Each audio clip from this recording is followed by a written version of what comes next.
So மூணாவது application of Gauss law என்னன்னு பார்த்தீங்கன்னா electric field due to two parallel charge infinite sheet.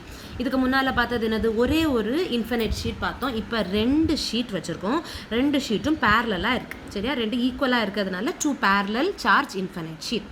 So ஒரு charge, அப்போ அதோட டென்சிட்டி நமக்கு தெரியும், சிக்மான்னு எடுத்துக்குவோம். பாசிட்டிவ் சார்ஜோட டென்சிட்டி ப்ளஸ் சிக்மாவும், நெகட்டிவ் சார்ஜோட டென்சிட்டி என்னவாக இருக்கும், மைனஸ் சிக்மாவும் இருக்கும். இப்போது பாசிட்டிவ் சார்ஜாக இருந்தால் the direction of the electric field எங்கே பார்த்துருக்கோம், அவுட்வேர்ட் பார்த்துருக்கோம். நெகட்டிவ் சார்ஜாக இருந்தால் த டைரக்ஷன் வந்து எங்கே பார்த்துருக்கோம், இன்வேர்ட் பார்த்து இருக்கும். சரிதானா, 2 ஷீட் எடுத்திருக்கோம். இந்த 2 ஷீட்டில் இந்த பக்கத்தில் பாசிட்டிவ் சார்ஜ் எங்கே பார்த்து போகும், வெளியில் பார்த்து போகும். அதை மாதிரி அந்த சைட்லேயும் பாசிட்டிவ் சார்ஜ் எங்கே போகும், வெளியில் பார்த்து போகும். இந்த நெகட்டிவ் சார்ஜுக்கு நான் சொல்லும்போது பாசிட்டிவ் சார்ஜ் உள்ளால் பார்த்துருக்கும், இந்த ஷீட்டை தாண்டி இருக்கும்போது எங்கே பார்த்துருக்கும், உள்ளால் பார்த்துருக்கும். ஆனால் இன் பிட்வீனில் இந்த 2 ஷீட்டோட டைரக்ஷனும் ஒரே டைரக்ஷனில் இருக்கும். சரியா, தனியாக இருந்தால் தான் பாசிட்டிவ் சார்ஜாக இருந்தால் த டைரக்ஷன் அவுட்வேர்டில் இருக்கும், நெகட்டிவ் சார்ஜாக இருந்தால் இன்வேர்டாக இருக்கும். 2 ஷீட்டுக்கு இன் பிட்வீனில் பாசிட்டிவ் சார்ஜோட டைரக்ஷனும் நெகட்டிவ் சார்ஜோட டைரக்ஷனும் என்னவாக இருக்கும், சேமாக இருக்கும். புரியுதா?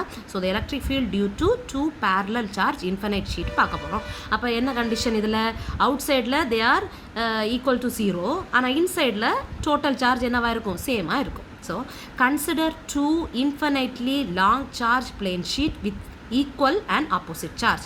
So equal and opposite charge na ஒரு பாசிட்டிவ் சார்ஜ், இன்னொன்று வந்து என்ன சார்ஜாக இருக்கும், negative charge. Next the density என்ன எடுத்துருக்கோம், plus sigma and minus sigma which are placed parallel to each other. ரெண்டையுமே எப்படி வச்சுருக்கோம், பேரலாக வச்சுருக்கோம். சரி, the electric field between the plate and outside the plate is found using Gauss law.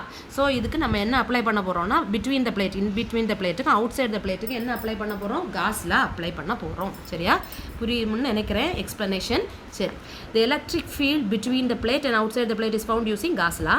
The magnitude of the electric field due to an infinite charge plane sheet is sigma by 2 epsilon 0. அப்படின்னா என்ன அர்த்தம், ஒரே ஒரு plane ஷீட்டுக்கு நம்ம இப்போ தான் படித்தோம், என்னென்னு பார்த்தோம், E is equal to என்னென்னு பார்த்தோம், sigma by 2 epsilon 0. அப்போது the magnitude of the electric field due to an infinite charge plane sheet, ஒரு ஷீட்டுடைய ஃபார்முலா என்னது, sigma by 2 epsilon 0, and its points perpendicularly outward, அதோடைய டைரக்ஷன் வெளியில் பார்த்துருக்குன்னா sigma is greater than 0 அப்படின்னா positive charge, and the point inward பார்த்துருக்குதுன்னா sigma is less than 0, அது வந்து என்ன சார்ஜாக இருக்கும், negative charge.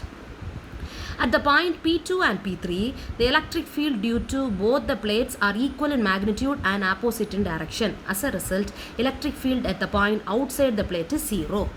So நடுவில் இருக்கக்கூடிய பாயிண்ட்டு P1ன்னு எடுத்திருக்கோம். P1, P2, P3னா என்னது, ஸோ எலக்ட்ரிக் ஃபீல்ட்லேருந்து பர்டிகுலர் டிஸ்டன்ஸ் Pயில் ஆரில் அந்த எலக்ட்ரிக் ஃபீல்டு இருக்கும். இந்த ஷீட்லேருந்து ஒரு குறிப்பிட்ட தூரத்தில் என்ன இருக்கும், எலக்ட்ரிக் ஃபீல்டு இருக்கும். நடுவில் ஒரு டிஸ்டன்ஸில் இருக்கக்கூடிய எலக்ட்ரிக் ஃபீல்டு இருக்கக்கூடிய பாயிண்ட் என்னென்னு எடுத்திருக்கோம், P1ன்னு. இந்த சைடில் இருக்கக்கூடிய பாயிண்ட் P2ன்னு, இந்த சைடில் இருக்கக்கூடிய பாயிண்ட் என்னென்னு எடுத்திருக்கோம், P3ன்னு எடுத்திருக்கோமா. இதில் P2வும் P3யும் எப்படி இருக்குன்னு பார்த்தேன்னா, the both the plates வந்து equal in magnitude and opposite direction. அதோட மேக்னிடியூட் ரெண்டுமே எலக்ட்ரிக் ஃபீல்டு தான், ஆனால் அதோட டைரக்ஷன் ஆப்போசிட்டாக இருக்கும். ஈக்குவல் இன் மேக்னிடியூட் இ தான், ஒன்று ப்ளஸ் இன்னொன்று வந்து என்னவாக இருக்கும், மைனஸ். அப்போது டோட்டல் ஃபீல்டு என்னவா மாறிடும், 0வாக மாறிடும். அதை தான் இங்கே கொடுத்துருக்காங்க. At the point P2 and P3, the electric field due to both the plate are equal in magnitude and opposite in direction. ஒன்று E plus இன்னொன்று E minus. அப்போ டோட்டல் சொல்லும்போது என்னவாக இருக்கும், 0. So as a result, the electric field at the point outside the plate, வெளி பக்கத்தில் இருக்கக்கூடிய P2 P3 என்னவாயிரும், 0. But between the plate, the electric field are in the same direction. இந்த in betweenல இருக்கக்கூடிய P1க்கு E plusக்கும் E minusக்கும் ஒரே டைரக்ஷனில் இருக்குது. So towards the same direction, that is towards the right, and the total electric field at the point P1 எப்படி எழுதுவோம், நமக்கு ஒரு ஷீட்டுக்கு formula என்னது, sigma by 2 epsilon 0. இங்கே 2 ஷீட்டில் இருக்குது. அப்போ 2 ஷீட்டுக்கு எழுதும்போது sigma by 2 epsilon 0 plus sigma by 2 epsilon 0. மொத்தம் எத்தனை sigma by epsilon 0 கிடைக்கும், 2 sigma by 2 epsilon 0. அப்போ 2வும் 2வும் கேன்சல் ஆகி நமக்கு என்ன கிடைக்கும், sigma by epsilon 0ன்னு கிடைக்கும். புரியுதா, sigma by epsilon 0வும் sigma by 2 epsilon 0 ரெண்டையும் ஆட் பண்ணால் நியூமரேட்டரில் தான் 2 போடணும், டினாமினேட்டரில் அவங்க ரெண்டு பேரோட காமன் 2. சரியா, கேன்சல் ஆகும். So the direction of the electric field between the plate is directed from positive charge plate to, அப்போ அதோட direction of the electric field எந்த இதுலேருந்து டைரக்ஷன் ஆகுது, பாசிட்டிவ் சார்ஜ் பிளேட்லேருந்து negative charge plate, and it is uniform everywhere between the plate. இந்த ஷீட்டில் எல்லா இடத்துலையுமே அதோட சார்ஜ் எப்படி தான் இருக்கும், யூனிஃபார்மாக இருக்கும். அதோட direction from the positive charge to என்ன சார்ஜாக இருக்கும், நெகட்டிவ் சார்ஜாக இருக்கும்.